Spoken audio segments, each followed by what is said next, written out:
हाँ जी, नमस्ते जी, नमस्ते। मैं भारत की भूमि से फिर से हर्षवर्धन आपका स्वागत करता हूँ। मैं भारत की न्यूज़ से हर्षवर्धन फिर से आपका स्वागत करता हूँ और अपने उन सैनिक भाइयों को सलाम पेश करता जो हमारे रक्षा में दिन रात एक किए हुए हैं। भाई मेरी आज की मंत्रणा, एक हमारा इटावा का बदमाश बन रहा था, बहुत दिन हो गए। नाम उसका जयजीत है, मुसलमान है, आपने देखा ही होगा इटावा का। उसके पीछे जी न्यूज़ हाथ धो के पड़ चुका है और अब जी न्यूज़ के पीछे पुलिस भी पड़ चुकी है। पुलिस के बाद बुलडोजर भी पड़ चुका है। कोई बताएगा क्यों? मैं बताता हूँ। भाई उसने काम ही ऐसा किया था। उसने हमारे भगवान को, जिन्हें हम पूजते हैं, उल्टी सीधी बातें की। चाहे भगवान राम हो, चाहे भगवान शिव, जो कि बहुत सर्वे सर्वा माने जाते हैं सारे भगवानों के, भाई सर्वे सर्वा माने जाते हैं। उनके विरुद्ध बकवास की उसने। हमारे ऋग्वेद जो 8 वेद हैं, जो 8 तरह की हमारी पुरानी से पुरानी किताबें हैं, जो हमारे ऋषि मुनियों ने लिखी थी, भाई उसके बारे में बकवास की है। तो अब उसका तो राम ही मालिक है, भाई राम ही मालिक है। मैं ये नहीं कहूँगा उसने ये बात क्यों की, किस लिए की। मैं सीधा इसके पीछे के कारण के पीछे बताता हूँ। इसके पीछे कारण क्या है? कारण एक तो ये है, मुसलमान है भैया। उसके पीछे कारण है, आपको मेरी बात पे यकीन नहीं होगा, उसके पीछे कारण है पाकिस्तान का मुस्लिम, पाकिस्तान के वो लोग। वो पहले कुछ दिन पहले पाकिस्तान से भी होकर घूम कर आया है और उसके बाद देख लो क्या हाल चल रहा है।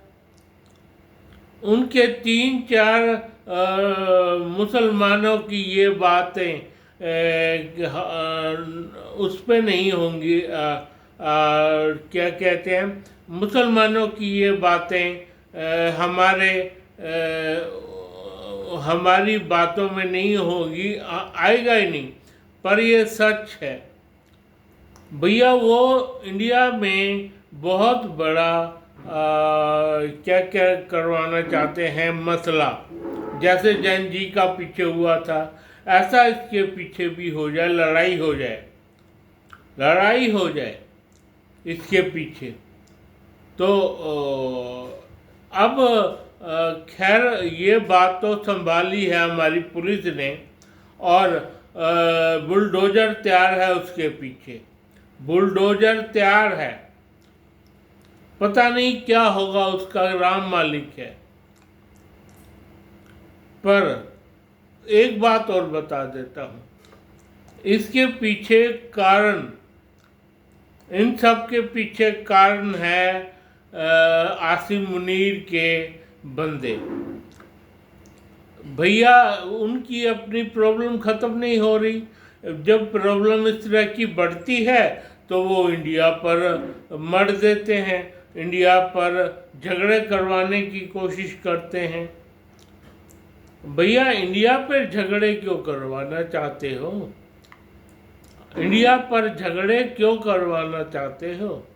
अपना संभाल लो ना, अपना संभाल लो। ये तो वो बात हो गई कि भाई हम ना रहेंगे तो तुम्हें जीने नहीं देंगे, हम नहीं रहेंगे तो तुम्हें भी जीने नहीं देंगे। भैया बलूचिस्तान तुम्हारा बिगड़ा हुआ है, खैबर पख्तूनख्वा तुम्हारा बिगड़ा हुआ है, POJ तुम्हारा बिगड़ा हुआ है, POK तुम्हारा बिगड़ा हुआ है। भाई किसी भी क्षण वो अलग हो सकता है।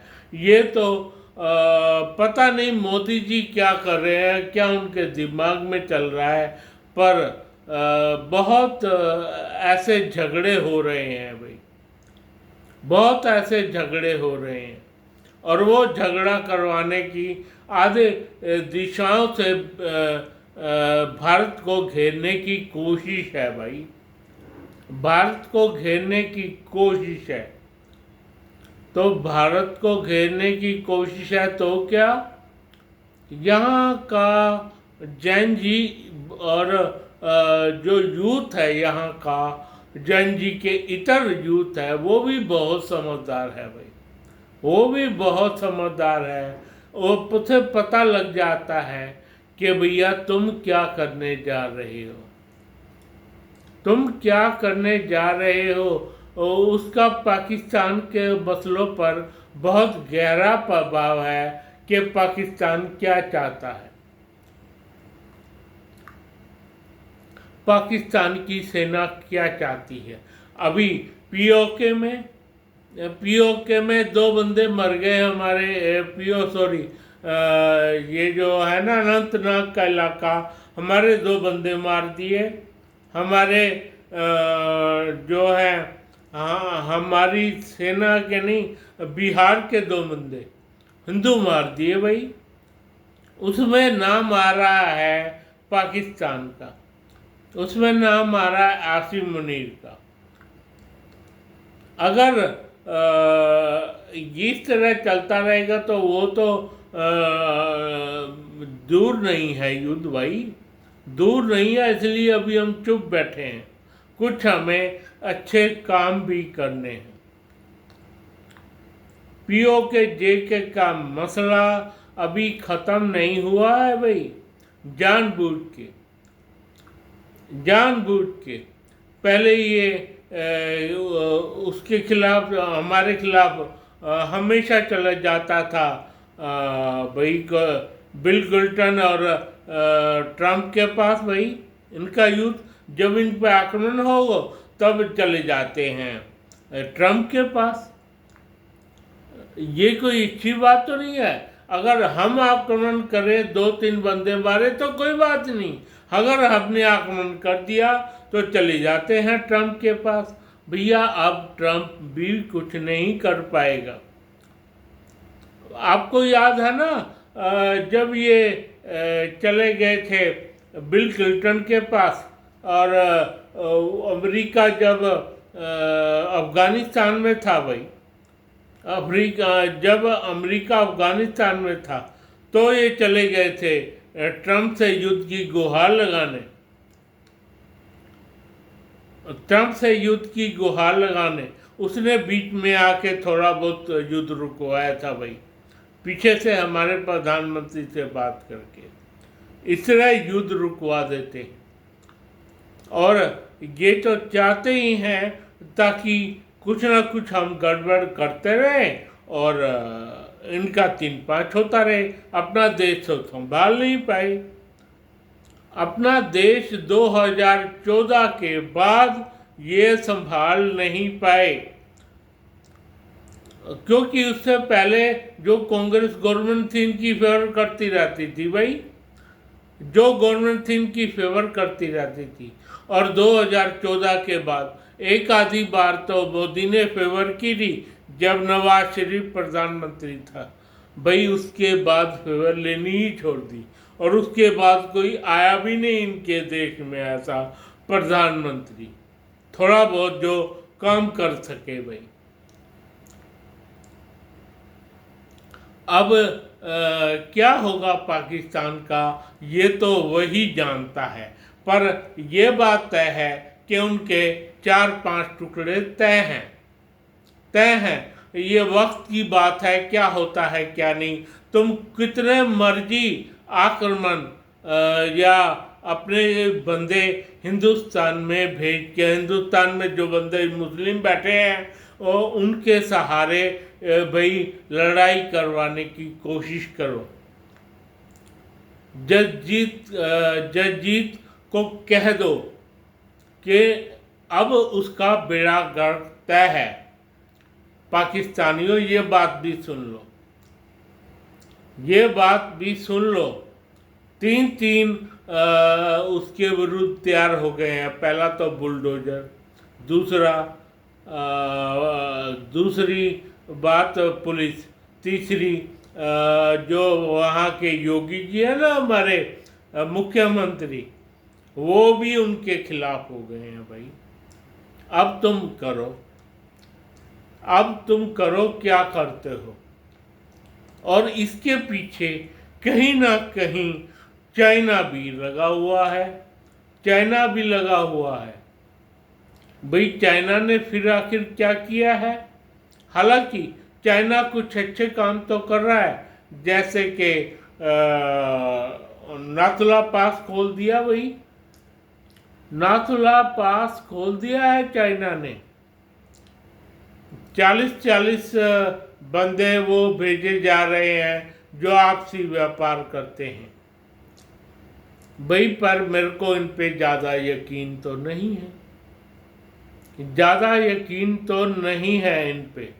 ये कुछ भी करें पर इनका अंदरूनी हालात बहुत बुरे हैं। आज चाइना में भी सिर्फ 3 ही ऐसे स्थान रह गए हैं जो कि प्रॉफिटेबल हैं। पहला स्थान तो रह गया है सेना, वो उनसे पैसा इकट्ठा करते और युद्ध चलाते हैं दुनिया भर का।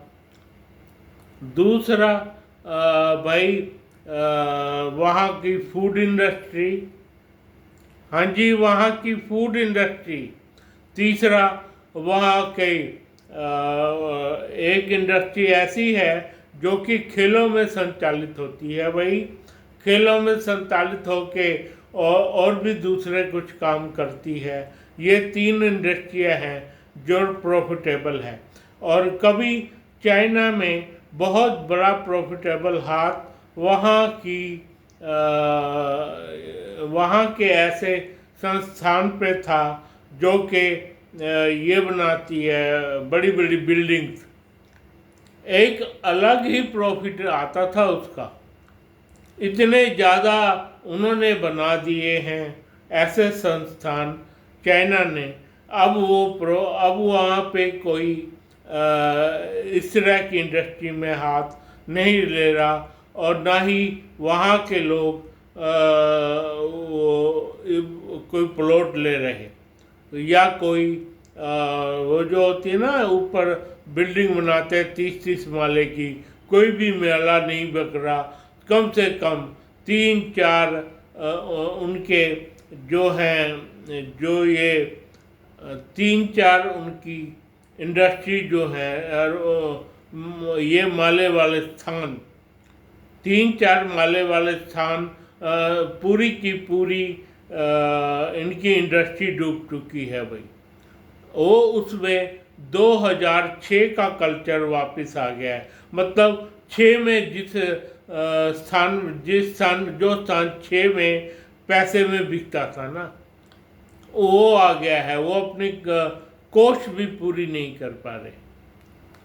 हाँ जी, वो अपनी कोस्ट भी पूरी नहीं कर पा रहे, और उनका ये स्थान 5-6-10 स्थानों तक उनकी बिल्डिंग बिल्कुल नहीं बिक रही। वो बिल्डिंगों के शहर भूता शहर घोषित हो चुके हैं। भाई क्या आप विश्वास मानेंगे? चाइना के 10 ऐसे स्थान हैं जो भूता घोषित हो चुके हैं। घोषित क्या हो चुके हैं? वहाँ कोई जाता नहीं। वहाँ पे 2006 के रेट में बिकने को तैयार है वो स्थान, फिर भी कोई नहीं ले रहा। 2006 में जिस रेट में बिकते थे ना, जिस रेट में बिकते थे उनकी बिल्डिंग, वो उनको जो तो भी कोई नहीं ले रहा। और कोई वहाँ पे दुकान नहीं है, कोई वहाँ पे संस्थान नहीं है, कोई वहाँ पे भाई कोई वहाँ की ऐसी स्थानीय जो वहाँ के ऑफिसेस नहीं है। 2006 में जिस रेट में बिकते थे उस रेट में भी लेने को कोई तैयार नहीं है।